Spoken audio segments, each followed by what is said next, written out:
에는 정말 너무나 귀한 이야기들이 우리에게 전해주고 있습니다. 특별히 그것이 귀하다라고 하는 이유 중에 하나는 이 고대에는 또 이 출애굽 시절에는 물품들이 그렇게 많지 않았을 것이다 라는 생각을 해보게 됩니다. 지금이야 뭐 집에 이런저런 것들이 많이 쌓여 있고 또 요새 하루면 다 또 이틀이면 집으로 다 배송돼서 물건 구하기가 어느 때보다도 쉬운 시절인데, 당시에 고대이고 특별히 광야이고 특별히 이 출애굽의 사람들은 대부분 노예 출신이었습니다. 이 노예 출신이었기 때문에 이 소유를 뭔가 한다라고 하는 것은 이들에게는 굉장한 것입니다.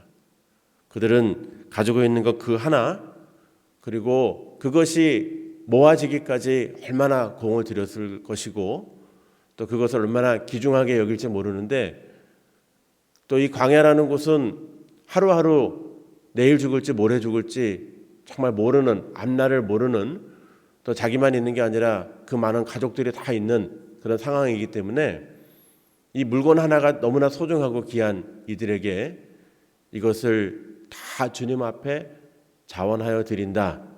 이것은 정말 우리가 그냥 쉽게 생각해서는 안 되는 것입니다.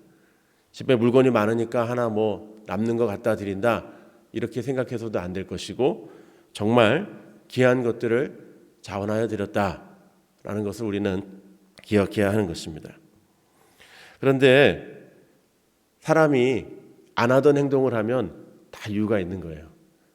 이렇게 은혜롭게 자원하여 예물을 드렸다, 그러면 또 앞에 뭔가 또 사건이 하나 있을 수 있었다라는 생각을 하게 됩니다. 성경을 살펴보니까 요 바로 앞에 우리가 잘 아는 금송아지 사건이 터졌었습니다. 여러분 잘 아시죠? 출애굽기 32장에 백성이 모세가 이 산에 올라갔죠. 이 모세가 산에 올라가서 이 이스라엘 민족과 영원한 언약을 세우는 그 율법의 말씀을 받는, 사실은 가장 역사적이고 놀라운 이 순간을 앞두고 이 백성들이 모여가지고 32장 1절에 보면은 백성이 모세가 산에서 내려옴이 더디기 때문에 라고 얘기를 한 거예요. 조바심이 난 거예요. 그러다 보니까 이 사람들이 애굽 땅에서 있었던 그 일들을 기억하고 여기까지 그냥 불안한 거예요. 지도자가 눈에 안 보이고. 그러니까 그때도 비슷한 일들이 있었습니다. 아론에게 이런 일들을, 분위기나 이런 것들이 이제 전달이 되면서 오늘 우리가 읽었던 본문하고 비슷한 일들이 또 일어나요. 아론이 그들에게 이르되 너희의 아내와 자녀의 귀에서 금고리를 빼어 내게로 가져오라. 모든 백성이 그 귀에서 금고리를 빼어 아론에게 가져가매 아론이 그들의 손에서 금고리를 받아 부어서 조각칼로 새겨 송아지 형상을 만드니 그들이 말하되 이스라엘아, 이는 너희를 애굽 땅에서 인도하여 낸 너희의 신이로다. 똑같은 내용으로 드린 내용인데 이 앞절에서는 또 전혀 다른 분위기로 인용이 되어지는 모습을 보게 됩니다. 이 일로 인해서 하나님 너무 속상하셨죠. 이스라엘 백성에게 이 언약의 말씀을 주고 이 백성과 영원한 관계 속에 율법을 주려고 엄청난 계획을 하셔서 모세를 부르셔서 말씀을 하시는데, 이 백성들이 그 은혜 얼마나 많이 받았습니까? 광야에서, 그리고 홍해에서 건져주시고 또 애굽 군대에서 지켜주시고 또 불 기둥, 구름 기둥, 만나, 또 메추라기, 얼마나 하나님이 옷이 헤어지지 않고 또 신발에 닳지 않도록 얼마나 세밀하게 보호하셨습니까? 그 민족을 위해서 이제 하나님이 언약을 주려고 하는데 이 백성들이 하나님이 가장 싫어하는 우상 숭배를 지금 하러 모여 앉아 있지 않습니까? 그리고 그 우상을 위해서 정말 금과 팔찌와 모든 것들을 다 내어드리는 그 모습을 볼 때 하나님 마음이 너무너무 속상하셨다라고 하시는 것을 우리는 볼 수가 있습니다. 그래서 33장 3절에 보면, 출애굽기 보면 광야에 인도를 거절하십니다. 내가 그들과 이제 동행하는 일을 멈추겠다. 출애굽기 33장 5절에 보면 목이 곧은 백성 진멸하겠다. 장신구를 다 떼어내어라. 이렇게 얘기하면서 하나님이 계획을 접으시는 장면이 나오게 됩니다. 이때 백성들 아론하고 그 사람들 하느라고 했는데 얼마나 속상하겠습니까? 한다고 했는데 얼마나 마음이 아프겠습니까? 그리고 불안했죠. 아니 하나님이 우리를 버리신다고? 하나님이 이제 우리를 돕지 않는다라는 그 말이 이들에게는 너무나 큰 어려움으로 다가온 것이죠. 자, 그때 출애굽기에 보면은 모세가 이제 이야기를 하죠. 33장 12절에서 23절에 보면은 이야기를 합니다. 사람이 자기 친구와 이야기한 같이 여호와께서는 모세와 대면하여 말씀하시며 라고 쭉 얘기를 하시면서 이제 모세가 간청하죠. 주여, 정말 우리가 주님께 은혜를 받았사온즉 한 번만 용서해 주십시오. 정말 주의 길을 다시 한번 보여주시고 우리에게 은총을 있게 하셔서 이 족속이 어리석게 한 행동에 대해서 주여 용서하여 주시옵소서. 그래서 주님 앞에 정말 우리를 버리지 말아 주시옵소서 간청을 하죠. 그리고 이제 동행해 달라는 요청을 다시 하고 또 하나는 이제 주여 그 일을 통해서 하나님의 영광을 우리에게 보여 주시옵소서라고 이야기를 하고 있는 거죠. 그리고 이제 우리가 잘 아는 출애굽기 34장 6, 7절에 그 말씀이 있죠. 여호와께서는 그의 앞에로 지나가시며 선포하시되 여호와라 여호와라 자비롭고 은혜롭고 노하기를 더디하고 인자와 진실이 많은 하나님이라 인자를 천대까지 베풀며 악과 가실과 죄를 용서하리라 그랬죠. 하나님 또 한 번 용서해 주시는 거예요. 금송아지의 그 정말 진멸하고 싶은 정말 다 뒤집어 엎고 싶은 그런 모습이 있었지만 한 번 더 용서해 주시는 거죠. 그리고 출애굽기 35장 우리가 읽었던 장의 앞절에 보면 온 회중에게 여호와의 말씀을 전합니다. 여호와의 말씀을 드리는데 여호와께 드릴 것을 택하되 마음에 원하는 자는 누구든지 그것을 가져다가 여호와께 드려라. 이제 금송아지 앞에 드리라 이렇게 얘기하는 게 아니라 여호와께 드리라라고 모세가 얘기를 하는 거죠. 그러니까 이것으로 인해서 그 앞에 또 성막을 짓기 위한 준비와 계획들이 다시 시작이 되는 거예요. 하나님의 계획이 접혀졌다가 다시 시작이 되는 그 역사가 있는 것을 우리는 보게 됩니다. 이 성막을 짓는 과정을 보면 당시 출애굽 또 이집트 이쪽 지역에 뭐 그 스핑크스 하나 들어가서 보면은 그냥 뭐 돌 하나가 그냥 거의 뭐 어마어마한 큰 사이즈로 있는 것들을 팍 세워서 무덤도 그렇게 어마어마하게 짓거든요. 그 안에 들어가서 보면 야 이게 진짜 어떻게 저렇게 지었나 싶을 정도로 어마어마하고 그들의 신전 뭐 이런 것들을 감히 비교해서 본다면 이 하나님께서 주시는 성막은 정말 초라하고 작습니다. 우리가 보일 때는 뭐 금실 은실 막 이러니까 화려하고 그런 것 같지만 그 당시의 주변에 비교해서 볼 때는 정말 별것 아닌 것들. 그런데 그 별것 아닌 것들이지만 여호와께서는 그 별것 아닌 것들을 성도들의 마음을 통해서 온전하게 회복돼서 그것을 받기를 원하셨습니다. 그래서 출애굽기 35장 20절에 온 백성들이 이제 다 물러가죠. 이제 여호와 앞에 이 말씀을 듣고 모세의 말씀을 듣고 이제 자기들끼리 이제 자원하여 막 내기 시작하는 거예요. 막 드리기 시작하는 거예요. 왜? 우리가 금송아지 드렸다가 정말 어마어마한 일이 일어날 뻔했잖아요. 여호와의 동행이 끊어지고 여호와의 영광이 끊어질 뻔했는데 아이고 다행이다. 큰일 날 뻔했다. 아이고 우리 하나님 앞에 아이고 이게 내가 이거 갖고 있는 게 뭐가 중요해. 금송아지한테도 드렸는데 지금 내가 이거 붙잡고 있는 게 뭐가 중요해. 우리 하나님 마음이 온전히 받으셔서 우리 하나님이 우리를 기뻐하시도록 이걸 드려야 되지 않아? 하면서 자원하여 드리기 시작한 거예요. 자원하여 드렸는데 모든 백성이 다 마음을 같이 한 것 같아요. 그러니까 눈치 보는 것도 했어. 누가 얼마 냈네, 뭐 누가 이걸 냈네, 이게 아니라 야, 그 누구 저기 누구네 집에 그거 되게 좋은 금실 금장새 그거 다 통째로 다 드렸네, 뭐 이런 느낌을 볼 사이도 없이 자기 자신의 신앙이 회복된 거예요. 자기 자신의 신앙이 들어간 거예요. 믿음으로 드린 거예요. 눈치 보고 드린 거 아니에요. 우리 사도행전에 보면 눈치 보고 드린 사람이 있었지 않습니까? 아나니아와 삽비라는 눈치 보고 드렸어요. 바나바가 열심히 드려서 사람들에게 인정받으니까 그거 따라하려고 눈치 받고 드렸습니다. 그런데 오늘의 본문은 사람들이 눈치 받고 드린 게 아니라 신앙이 들어가서 믿음으로 드린 예물이라는 거예요. 이게 굉장히 중요합니다.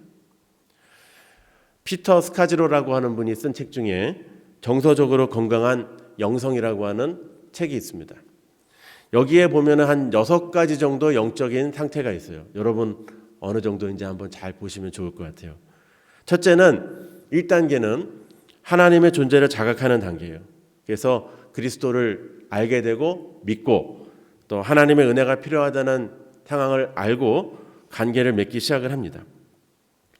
또 하나는 이제 제자의 단계가 되는 게 둘째 단계입니다. 그래서 이제 기독교 공동체에 소속이 돼서 구역 예배도 드리고 큐티 모임도 하고 빈 모임도 하고 빈 나눔도 하고 이렇게 하는 게 바로 2단계의 모습입니다. 그리고 이제 3단계에서는 능동적인 삶이 되는 거예요. 말씀을 받고 훈련을 받으니까 말씀대로 살고 싶은 거예요. 그래서 실천하는 거예요. 그래서 성가대도 하고 찬양팀도 하고 전도대도 하고 봉사도 하고 막 이렇게 지내는 거예요. 자, 그런데 이 첫 번째부터 세 번째 단계는 그냥 하는 단계라는 거예요. 그런데 네 번째 단계부터가 조금 이제 넘어가기 어려운 거예요. 그 네 번째 단계는 뭐가 있냐면은 장벽을 지나가는 단계예요. 갑자기 가족에게 아픔이 온다든지, 내가 병에 걸려서 정말 어려움을 당한다든지, 사업이 정말 힘들게 돼서 망한다든지, 또 자녀들이 무슨 문제가 생긴다든지 그 장벽을 경험하게 되는 거예요. 여러 가지 사고를 경험하든지 내 생각하지 못했던 일들이 내 삶에 찾아오는 거예요. 그래서 그 장벽을 놓고 그 앞에서 지금 어쩔 줄 모르고 있는 상황을 겪게 되는 거예요. 바닥이라고 이 저자에 의하면은 사례를 들어준 게 바닥이라고 생각했는데 거기가 바닥이 아니었다는 거예요. 생각할 수 없을 정도까지 한참을 더 내려가야지 바닥이었다라고 하는 저자의 고백이 있었어요. 자, 그런데 이 바닥으로 내려가는 장벽의 시간들을 겪은 후에 외향적 여정을 위한 어떤 활동이 또 시작되는 거예요. 그 바닥 속에서 하나님을 만나고 하나님의 은혜를 경험하고 하나님의 아는 깊이를 더 더해가는 거예요. 요즘에 우리가 매일 생명의 삶으로 욥기를 큐티하잖아요. 욥기를 보면은 욥기 잘 살았잖아요. 잘 살았고 축복받는 삶을 살았었는데 장벽을 만나는 거예요. 하나님께서 시험하시는 장벽을 만나고, 그리고 욥이 정말 바닥에 내려가잖아요. 지금 우리가 큐티하는 한 20몇 장 정도 이렇게 보면은 욥이 하나님에 대해서 고백하는 내용이 이전에 그 1, 2, 3단계에서 만났던 고백하고 틀려요. 고난과 아픔을 다 경험하고 거기서 내면에서 오는 그럼에도 불구하고 하나님을 신뢰하는 그 모습이 이 욥에게 발견되는 것처럼 이 우리가 5번째 단계에서는 그게 나오는 거예요. 그리고 6번째 되면은 사랑으로 완전해지는 삶이 온다는 거예요. 그래서 사건과 상황과 사람들, 또 심지어는 책들이나 이런 것들을 통해서 우리가 이게 하나님이 나를 성장시키려고 그랬구나, 이게 생각이 나는 거예요. 고난을 받았잖아요. 자녀 때문에 고난을 받았어요. 그런데 나중에 깨닫고 은혜를 보니까 이것이 하나님의 사랑을 나에게 가르쳐주기 위해서였구나. 경제적으로 굉장히 어려움을 받았어요. 그랬는데 이걸 나중에 깨닫고 은혜를 받고 돌이켜보니 하나님이 나를 교만하게 하지 않게 하려고, 그래서 모든 상황과 환경을 영적으로 해석할 수 있는 그 믿음의 자리를 갖게 된다는 거예요. 그때 하나님의 사랑으로 가까워지고 완전해진다는 거죠. 이스라엘 백성들이 이 출애굽 과정에서는 이걸 잘 몰랐었어요. 그런데 그냥 따라왔죠. 나오라고 그러니까. 그래도 자기들도 막 잡으시면 우리가 나오고 싶어서 나왔나? 그냥 하나님이 그냥 가라니까 그냥 나왔지. 근데 나와서 보내니까 너무 힘든 거예요. 광야 또 출애굽 그 과정에 보면은 너무 힘들어요. 그래서 자기들도 자부심이 있었어요. 그래서 자기들도 이제 하나님하고 관계가 뭐 괜찮다 생각했어요. 뭐 모세도 있고 뭐 다 있고 뭐 매일 먹을 거 주시고 뭐 옷도 헤어지지 않고 신발도 닳지 않는데 뭐가 부족해. 그냥 잘 되는 거지. 이렇게 생각을 하고 있었어요. 그러다가 아니한 그 신앙 속에서 이들이 금송아지 사건을 겪게 되고 금송아지 사건으로 인해서 하나님의 전 존재가 없어지는 거예요. 하나님이 100을 주고 우리에게 뭐 10과 90을 주고 뭐 이렇게 하는 게 아니라 광야라는 곳에서 하나님의 존재를 우리가 받을 수가 없는 거예요. 이 광야를 이렇게 가보면요, 정말 그 안내하는 가이드분이 딱 그래요. 저는 요르단 사이트하고 이스라엘 사이트 두 쪽 다 가봤는데 하는 얘기가 뭐냐면 광야는 딱 하나밖에 없는 거예요. 여기는 스스로 할 수 있는 게 아무것도 없고 오직 하나님께 기도하면 살 수 있는 곳이라고 하는 것을 분명하게 경험하는 것이 광야다. 이제 이런 얘기를 해주는 거예요. 이 광야에서 하나님의 존재가 끊어진다, 인도하심이 끊어진다. 이건 너무너무 힘들고 어려운 일인 거예요. 그러니 그 사건을 겪고 이스라엘 사람들이 신앙에 들어간 거예요. 우리 하나님을 돌아보는 거예요. 돌아보는 거, 신앙에 들어가는 거는 역사거든요. 내 과거를 돌아보는 거예요.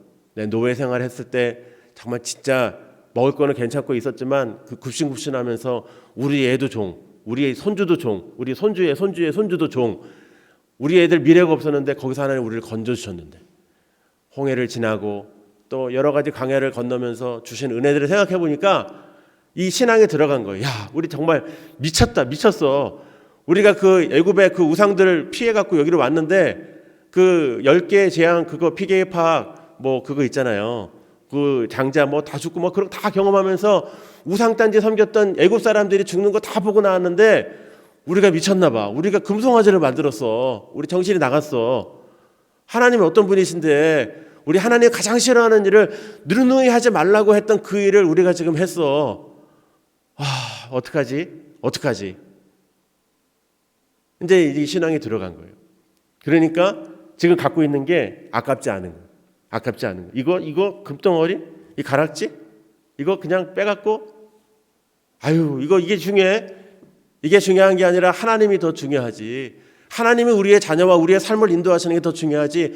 뭐가 중요해? 이런 마음이 생기는 거예요. 그러니까 이들이 진정한 감사가 있었던 거예요.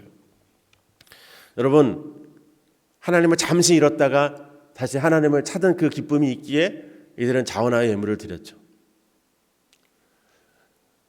한 달 전에 튀니지 아프리카 쪽에 있는 북부에 여자 선교사님이 이제 저희 사무실을 찾아오셨어요. 이제 저희 사무실에 와서 이제 저희가 이제 북클럽이라고 하는 이제 책을 같이 읽고 그다음에 느낌을 나누는 그 모임이 있는데 여기가 참 너무 생각지도 않게 잘 돼요, 모임이. 그래서 지금도 하고 있어요. 지금도 35개국에서 90명의 선교사님이 들어와서 매주 목요일 저녁에 이제 제가 이제 전체 그걸 인도를 하고 선교사님들하고 책을 읽고 이야기를 하는데 이제 선교사님들이 이제 이런 모임이 좋으니까 이제 저희 사무실에 와서 저한테 인사를 하는 거예요. 근데 이제 튀니지에 있는 여자 선교사님이 왔는데 이제 막 한참 얘기하는데 저희 이제 제 사무실 바로 옆자리가 이제 저희 스튜디오를 만들었어요. 저희가 선교사님들이 멀리서 오는데 선교사님들의 얘기를 좀 방송으로 만들고 왔다가 바로 가니까 아까우니까 바로 찍어가지고 거기서 이제 저희가 선교사님들에게 보내는 방송 이제 업무들을 이제 제가 담당을 하고 있는데 스튜디오 공사한 지 이제 끝났어요. 이제 첫 개시도 안 했어요. 근데 이 여자 선교사님이 이 스튜디오를 보신 거예요. 그리고 나서 이제 그때 막 추석이고 막 그랬어요. 다들 바쁜데 목사님 저 부탁이 하나 있는데요. 뭐예요? 그랬더니 제가 튀니지에 살다 보니까 찬양이 너무 고팠어요. 저 사실은 원래 찬양 사역자였어요. 이름만 대도 알만한 그 유명한 찬양 팀의 찬양 사역자였는데 이 튀니지는 98%가 이슬람이에요. 하루에 7번씩 엥 울리고 절하고 기도하고 애가 셋인데 육아를 하다 보니 지쳐서 찬양할 여유가 없어요. 이번에 남편이 암에 걸렸는데 젊은데 암에 걸렸어요. 근데 마음이 너무 힘들어요. 그냥 어디 피아노만 있는 데 가서 찬양하고 싶은데 몇 군데 교회 전화해 보니까 코로나 때문에 오지 말라 그래요. 갈 데도 없어요. 근데 목사님 추석에 여기 비면 추석에 와서 찬양 한번 할 수 없을까요? 정말 저 찬양하고 싶어요 그러는 거예요. 제가 이제 얘기했어요. 우리 스케줄 보고 선교사님한테 연락하고 또 찬양 사역자 몇 명을 제가 불렀어요. 그리고 또 저희 아는 사람들 불러서 연주하는 분 다 불러서 선교사님 몇 월 며칠에 우리가 선교사님을 위한 특별 공연을 하기로 했어요. 선교사님이 오셔서 마음껏 찬양하셔요. 그 막 아주 되게 유명한 교회 찬양 사역자들 몇 명 불렀거든요. 같이 그분들하고도 같이 하셔요. 우리가 해가지고 이거 찍어가지고 다 보내드릴게요. 그래갖고 또 이슬람 국가이기 때문에 얼굴이 드러나면 안 되잖아요. 그래서 선글라스를 썼어요. 선글라스를 신분 노출을 위해서 선글라스를 쓰고 찬양을 했는데요. 와 진짜 9시간을 9시간을 찬양이 너무 고팠대. 찬양을 옛날에는 정말 마음껏 하고 찬양 사역자로 살았는데 찬양을 못하니까 찬양을 하고 싶은 그 열정이 그 안에 있는 거예요. 한번 잃었다가 다시 찾아서 찬양하니까 너무너무 좋다는 거예요. 저에게도 비슷한 일이 있었습니다. 제가 인도에서 사역하는 동안에 전신마취 수술을 3번을 했었습니다. 그 중에 한 번이 이 아킬레스건이 끊어졌는데 이 끊어져 갖고 이제 쩔뚝쩔뚝 하는데 인도 의사들이 괜찮다고 그런 거예요. 그래서 이제 7개월 동안 인도에서 방치가 됐었어요. 이 아킬레스건은 끊어지자마자 바로 가서 수술해야지 해보게 되는데 7개월 동안 이제 지팡이 짚고 그냥 다녔어요. 그냥 불편한데 뭐 낫겠지 하고 다녔어요. 인도 의사들이 괜찮다고 그러니까 그랬죠. 그런데 한국에 와서 이제 의사한테 말씀드렸더니 목사님 이게 이만큼이 끊어져 가지고 이걸 옮겨 붙여야 되는데 수술이 한 7시간 전신 마취를 해야 된다는 거예요. 그래서 이제 뭐를 하라니까 또 이제 수술을 했죠. 아이고 수술하고 마취 깨는데 그 3주 동안 병원에 누워 있고 또 퇴원해서 또 2주를 또 누워 있고 또 인도로 돌아올 때 이제 휠체어를 타고 돌아왔어요. 휠체어를 타고 또 한 몇 개월 있다가 또 휠체어 끝날 때쯤에는 뭐 로버트 다리라고 그래갖고 뭐 그거 뭐 타고 다녔는데 걸을 때마다 뚜걱뚜걱 소리 나요. 우리 교회 애들이 목사님 로버트라고 그랬어요. 뚜걱뚜걱 소리가 나요. 그리고 이제 그거 떼고 지팡이 짚고 또 한 1년. 그리고 제가 좀 사역을 활발히 하고 많이 하기 때문에 항상 앞서서 갔지 뒤에 가본 적이 없어요. 뒤에 가본 적이 없는데 다리를 이렇게 못 쓰게 되고 이 목발 짚는 게 저는 쉬운 줄 알았어요. 기대니까. 그러니까 근데 이게 체격이 이렇게 눌러주니까 여기 너무 아프고 이게 휠체어 젓는 거 바뀌니까 쉬운 줄 알았어요. 그런데 굴러갈 때 힘을 엄청 줘야 되고 인도가 또 비포장 도로잖아요. 자갈길이잖아요. 거기를 막 가니까 얼마나 힘들었겠습니까?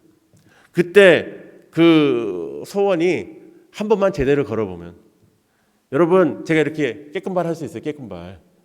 이거를 못했어요. 이거를 2년을 못했어요. 2년을. 이거를 2년을 못했어요. 근데 그 하고 나니까 얼마나 감사한지 몰라요. 잃었다가 다시 찾았을 때의 기쁨이 더한 거예요. 하루하루 걷는 게 너무나 행복하고 하루하루 가끔 뛰어요. 맨앞골도 가끔 뛰어요. 그런 거 여러분 이렇게 얼마나 여러분들은 쉽게 생각할지 모르겠지만 한번 잃었다가 찾을 때 그 기쁨이 얼마나 큰지 모르는 거죠. 여러분 이제 우리도 지금 코로나 기간에 잃어버렸었잖아요. 예배 드리고 막 같이 구역 행사하고 뭐 여러분 구역 예배, 전교인 체육대회 이런 거 또 뭐 통성 기도 이런 거 옛날에 했던 거 한 2년 우리가 한번 잃어봤잖아요. 교회에서 밥 먹고 싶지 않으세요? 식당에 가서 밥 먹고 싶지 않으세요? 저 한 번도 안 먹어봤는데 듣자하니 우리 교회 식당에 그렇게 맛있다는 얘기가 있어요. 근데 여전도 회원들 우리 교회 새로 짓고 거기 주방기구 제대로 불 한번 켜봤어요? 못 켜봤잖아요. 근데 옛날에 더울 때 막 국수 삶을 때 싫어 막 이랬었는데 지금은 그거 한번 해보고 싶지 않으세요? 그게 이제 우리의 마음인 거거든요. 한번 잃었다가 찾을 때 주시는 그 은혜. 이럴 상황을 통해서 우리가 하나님의 사랑을 다시 발견하고 또 은혜가 되고 우리가 믿음이 더 자라는 거예요. 아마 이 코로나 기간이 어떤 수치상으로는 우리에게 되게 후퇴하고 예배나 영적인 것들이 떨어지고 출석률도 떨어졌다고 했지만 그 아마 지난주에 이렇게 찬양대 이렇게 하는 거 보니까 막 감동이 되지 않으십니까? 다시 회복하는 그 기쁨이 얼마나 좋은지 몰라요. 여러분, 우리에게는 이 은혜가 있습니다. 지난주에 이제 저희가 그 큰 대회가 있었습니다. 200개국의 이제 지도자들이 다 줌으로 들어와 가지고 그 하루에 한 2,500명씩 참여하는 큰 대회가 있었습니다. 3일 동안 아주 그냥 그거 진행하느라고 애를 많이 먹었습니다. 그 일을 또 3일 하지만 그 일을 하기 위해서 그 전에 뭐 맨날 모이는 거죠. 그래서 요즘에 농담 삼아 그 주변 분들에게 하는 얘기가 월화수목 금금금, 월화수목 줌줌줌 그래요. 그래서 막 아침에도 줌해요. 선교사들은 시차가 틀리잖아요. 새벽에도 줌해야 되고 밤에도 줌해야 되고 일주일에 막 서너 번씩 저녁 모임에 줌이 되면은 정말 더 이렇게 힘들고 어려워요. 가족들하고 보낼 시간이 없는 거예요. 그런데 저희 이제 막내가 이제 이번 달 23일 이제 얼마 안 남았죠? 열흘도 안 남았네요 보니까. 이제 막내가 군에 입대하게 됩니다. 막내가 군에 입대를 한다고 그러니까 이 또 얼마나 또 아빠로서는 아이하고 같이 있고 주고 싶어요. 그런데 지금 행사가 너무 많아갖고 지금 뭐 어떻게 할 수가 없고 일이 많으니까 제가 이제 크게 마음을 먹고 아이 이날을 팍 잘라가지고 휴가를 내고 이제 휴가도 아니죠. 저녁에 끝나고 그냥 제 시간 제가 쓰는 건데 그것도 허락을 받고 안 한다 그러고 이제 제가 이제 아이하고 영화를 보러 이제 갔어요. 영화 한번 보자. 그래갖고 영화 한번 보러 갔는데 이제 영화도 보고 뭐 먹고 싶은 거 있다 그래서 사주기도 하고 또 뭐 같이 가기도 하고 뭐 한참 그랬는데 이제 제가 이제 이렇게 얘기했어요. 마음 얘기는 안 했지만 제 마음 속에선 우리 아이하고 같이 있어주는 거예요. 같이 있어주는데 영화 끝나고 났는데 걔가 하는 얘기가 더 가관이었어요. 아빠가 시간 내느라고 힘들었다 그랬더니 아빠 나 사실 이 영화 본 거야. 아빠랑 같이 있어주려고 내가 같이 봐준 거야 그러는 거예요. 근데 그 얘기 들었는데 되게 또 은혜가 되는 거예요. 왜냐하면 그 같이 있어주는 거, 동행해주는 거, 함께 해주는 거 이게 그런 거잖아요. 하나님도 그러겠다. 우리가 때로는 교만하게 생각해서 우리가 하나님하고 같이 시간 내서 있는 거예요. 우리가 여기 와서 예배 드려주는 거고요. 하나님 위해서 우리가 여기 오는 거예요. 우리가 하나님 위해서 그냥 있는 거 드리는 거예요. 이렇게 하는 거랑 그 마음이 틀린 거잖아요. 그런데 하나님이 우리에게 또 그런 마음이 있는 것 같아요. 우리 아버지처럼 우리가 이렇게 좀 투정 부리듯이 하나님 앞에 있는다고 얘기하지만 하나님은 그거 다 알고 있으면서도 또 우리가 어떨 때는 하나님하고 같이 있기 싫어하는 마음이 있잖아요. 40년 50년 주님하고 동행했더니 이제는 그날이 그날 같고 예배가 그날 같고 또 뭐 교회 생활하는 게 식상하고 그런 마음 다 알고 있음에도 불구하고 하나님이 그래도 우리의 마음을 아시고 그래도 내가 너하고 함께 있을 거야. 그래도 우리도 똑같이 저도 하나님 주님과 함께 있을 거예요. 이런 고백을 하는 거잖아요. 여러분 이스라엘 백성들이 이 관계가 끊어질 뻔했잖아요. 이 금송아지 사건 때문에 이런 하나님과의 이런 편안하고 귀한 관계가 끊어질 뻔했는데 우리가 이 일들을 정말 주님 앞에 잘 감당해야 되는 거죠. 우리가 잘 감당해서 정말 우리 하나님 우리를 도우시는 그 손길들을 기억해야 되는 거죠. 특별히 이제 저는 올해 우리 선교사님들이 지금 36명이나 코로나로 사망을 하셨습니다. 매일매일 사망 소식을 듣고 있고 또 에어 앰뷸런스 한 대당 1시간 움직이는데 2천만 원씩이에요. 보통 5시간 이상 있는 곳에 계시기 때문에 1억, 2억 이렇게 에어 앰뷸런스를 띄운 게 벌써 16대를 띄웠습니다. 지금도 코로나로 선교사님들이 폐가 85%가 망가져서 마지막 글을 카톡으로 저한테 올렸어요. 이 상황에서 어떻게 해야 될지. 돌아가신 분 중에는 제 친구들도 있고 제 선배님도 있고 또 제 선배님의 아내도 있고 또 친구의 아버지도 있습니다. 그런 분들이 돌아가셨는데 CGN TV에 제가 이제 같이 온누리교회 팀하고 미싱 유라고 하는 이 코로나로 돌아가신 선교사님들의 얘기를 만들었어요. 여러분 유튜브에서 한번 미싱 유 온누리교회 CGN TV 쳐보시면 선교사들의 이야기가 나옵니다. 그 일들을 겪으면서 마음에 느끼는 것은 뭐냐 하면 제가 정말 잘 해야 되겠다. 나한테 일을 맡겨주신 거 월화수목 금금금 월화수목 줌줌줌 이거를 불평하면 안 되겠다. 인도에서 옛날에 돌아올 때 정말 아무 일도 없었을 때 그 아픔과 정말 고통이 쉽지 않게 많았었습니다. 그런데 지금은 일들이 너무 많아서 힘들다고 할 수 있지만 힘들다고 하지 않는 이유가 뭐냐면 이 은혜에 있기 때문에 하나님 우리에게 주신 이 귀한 시간들, 귀한 기회들을 다시 주셨는데 이걸 힘들다고 얘기할 수가 없겠더라고요. 제 친구들은, 제 선배님들은 이걸 하지 못해서 코로나로 돌아가셨어요. 그런데 저에게는 아직 기회를 주셨고 일할 수 있는 기회가 주셨다라고 하는 것은 얼마나 또 하나님이 주시는 은혜가 있고 또 도전이 되겠습니까? 제이어스라는 찬양팀이 부르는 찬양이 있어요. 내 모습 이대로 사랑하셨네. 이렇게 쭉 가다가 맨 뒤에 이런 마음이 있어요. 나의 가장 큰 소망 주와 함께 동행하는 것. 이렇게 있는데 여러분 저하고 같이 가장 동행하고 가장 바라는 것은 금관악지 모으는 거, 금송아지한테 갖다 줄 거 모으는 게 아니라 우리 하나님과 동행하는 것 아니겠습니까? 여러분 하나님과 동행하는 이 일들 우리가 금송아지 쪽으로 가면 안 될 것 같습니다. 하나님께 드릴 걸 하나님께 드리고 금송아지와 하나님께 드릴 것을 잘 분별해서 우리에게 주신 시간, 우리에게 주신 삶, 이 모든 것들을 주님 앞에 온전히 드리는 저와 여러분 되시기를 주님의 이름으로 축원합니다. 우리 한번 자리에서 일어나 보실까요? 자리에서 일어나셔서 우리 한번 하나님 앞에 기도하겠습니다. 손을 가슴에 얹고